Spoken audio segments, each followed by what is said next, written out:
What's going on, everybody? Mortem here, this time bringing you a video about how I kind of think people are a little burned out with the games industry. Now, not video games as a whole, if that wasn't exceedingly clear. I do in fact mean the industry at large, and that is, I would say, because it seems like we can't go more than a month or two without one of the big players in said industry managing to shoot themselves in the foot. Combine that with some already difficult economic factors around all of the other parts of the world, affecting pretty much the entire world at this point, and I think you've pretty well made the case right there, but obviously we're going to go into a few more specifics. Now, I wanted to talk about this for a couple of different reasons, and before I jump into those, certainly just feel free to listen if you would prefer. There's not really going to be anything super important on screen here. But those reasons were PlayStation's recent announcement about shifting to purely digital releases, and then even a game that I think did well recently, like the Gothic Remake, putting out patches that I think are important to make that experience better, which led me to thinking about another subject. The game itself is great, to be clear, but their most recent patch actually made a change that in my review for that game, I was like, this is probably going to be a thing that gets changed at some point in the future, and here we are. But that, of course, leads to the fact that games are pretty much always in their best state for cheaper later on down the line. And then, honestly, just a lot of these companies generally proving themselves to be, I would say, unreliable at best, downright untrustworthy at worst. And a lot of this stuff just sort of feeds into each other and becomes a bit of a cycle, and I'm going to try to at least detangle some of that to make my points here. And I want to start doing that by simply talking about, I would say, the most egregious thing that happened recently that bothered me personally, and it's not even for a game I wanted to play. Now, this was actually at the Xbox Games Showcase back at the beginning of June, and at that showcase they showed off the next Hellblade game that was supposed to be in development.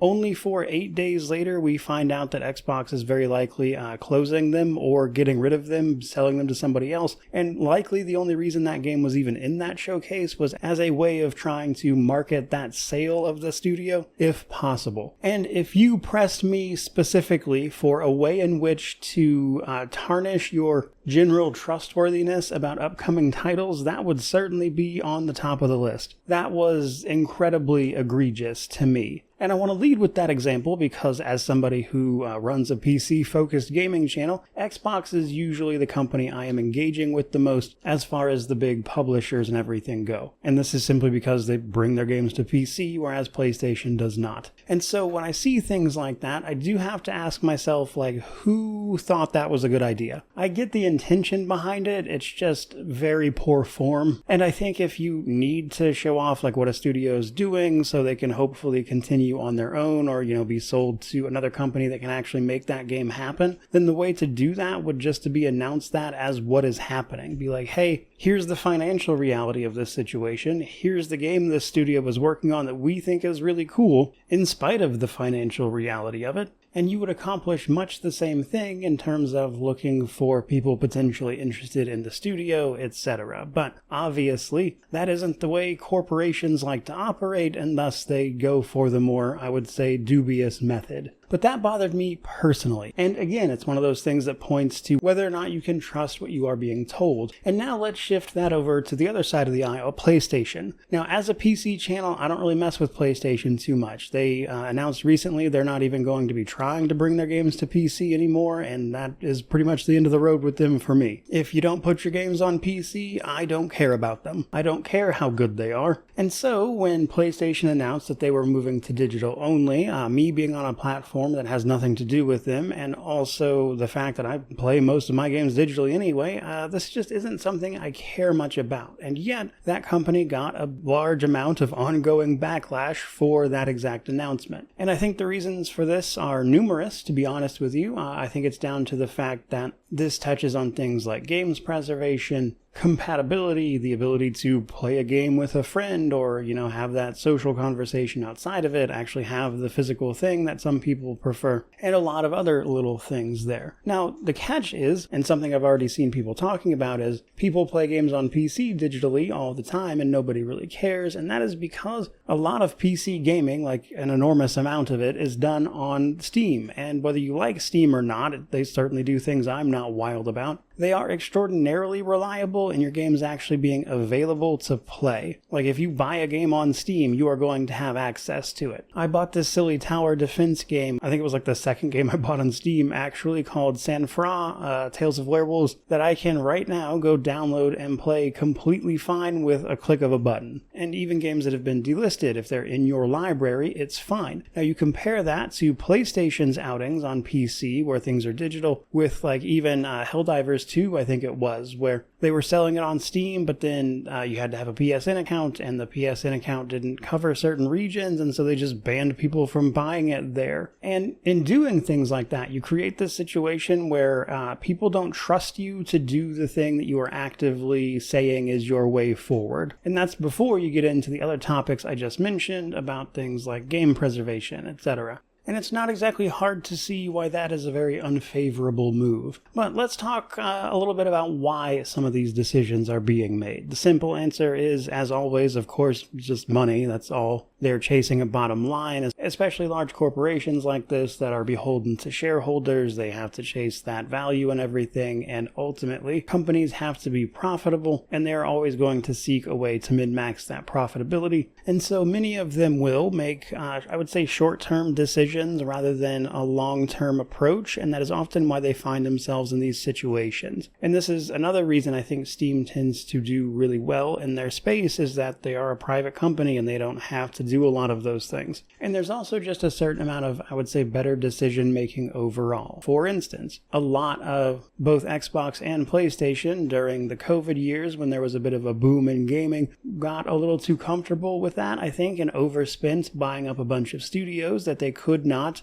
in the long term, once the boom started to go away, actually sustain. And thus we see all these layoffs, all these studio closures. And I think a lot of that is, again, driven by short-term decision making that people are just getting really, really tired of. No one really cares if you buy up a studio if you're only going to turn around and shut it down 2 years later because you didn't actually have a solid game plan besides bigger equals better. And that, I think, is at the essence of a lot of the problems I see popping up. It just doesn't seem like there's a long-term game plan for a lot of these situations outside of chase number right now. And in that way, it really kind of feels like these companies aren't necessarily positioning themselves for the future so much as they are simply trying to survive the rashness of their own decisions moment to moment. Now, as somebody who has run and managed businesses, I fully understand that, sometimes not every decision is going to be a popular one. Sometimes things are unprofitable and they need to be shut down before they get to be a drain on other resources. This is true everywhere. Like, just to turn that on Steam a little bit, they recently had everything going on with the Steam machine where it is honestly too expensive for what it is due to factors like RAM, etc. And whereas consoles will happily be a loss leader in order to get you into their ecosystem, Steam isn't going to do that. And so you're left with a bit of overpriced hardware that is ultimately going to be niche. And while somebody like myself has great use for it, because my Steam library is quite large, most people aren't going to be a good use case for that. And so I understand that not every decision is going to, pan out the way you thought it would. Hindsight's 2020. There are certainly factors beyond a company's control, but I really do feel like a lot of these companies also need to start thinking more than 5 minutes in front of their face, especially when the reality of being on the consumer side of this right now is that it is absolutely the case, and simply has always been the case, honestly, but is only growing more true every year, in that the best time to buy a video game is typically like a year or two after it releases, when all the content is out and it's likely on sale. On the consumer side, that is simply a better deal for you, and there are so many games releasing all the time that you could easily play a new game all the time without ever buying the brand new ones, and save yourself just a ton of money and likely headache dealing with technical problems. Now, this is an issue I, as somebody who review games, am honestly a little more close to than most people, but just armed with that knowledge, it really shouldn't be a surprise that the vast majority of people's playtime every year is spent on old games that did not release the year that is actually in question. So you get video games that release, there are problems, you say, okay, I'll just play one of the other literally thousands of games that are releasing all the time, or have already released for cheap, while I wait for this game to get fixed, and I will then pick this game on. on. And, it's just a constant cycle of not having to play the newest thing all the time because you're really spoiled for choice these days. And then that leads to a knock-on effect where if enough people aren't buying new games, then those are simply not going to be profitable, which then leads to more studio closures. If you put yourself in a situation where the business is simply not profitable, which then leads back to the other things I talked about with businesses having to be trustworthy and actually being able to deliver on the things they say they are going to do. And yet, at the same time, it's not like the urge to play new games is not there. There are tons of people who are still getting excited about new games, but you do actually have to reach those people, and you also have to convince them that what they are going to be buying is in a good place. Now, this usually inevitably leads to a side conversation about people being like, oh, games used to release and you could buy them day one and there were never any problems, and games now have to wait on updates, etc. And I appreciate the sentiment of people who say that. I understand the thing you are trying to say as a whole, and I don't necessarily disagree with it, as hopefully everything I've said up to this point would tell you, but the only part of that that really kind of bothers me personally is when people are like, oh, old games released perfectly on day one, and that's just not true. And I think there's some middle ground there where, if a game releases and you're going to spend money on it, it should be in a playable, good state, ideally. But coupling that statement with games of the past being some immaculately conceived thing is just not true. Old games were just as bugged and busted as plenty of new games. But still, it's a valid conversation because if a game launches and it has a bunch of problems, obviously you don't want to pay money for that subpar experience, and you're likely just going to wait until it gets some patches, even if it is hopefully good. Especially since, because of the financial situations we're seeing these days,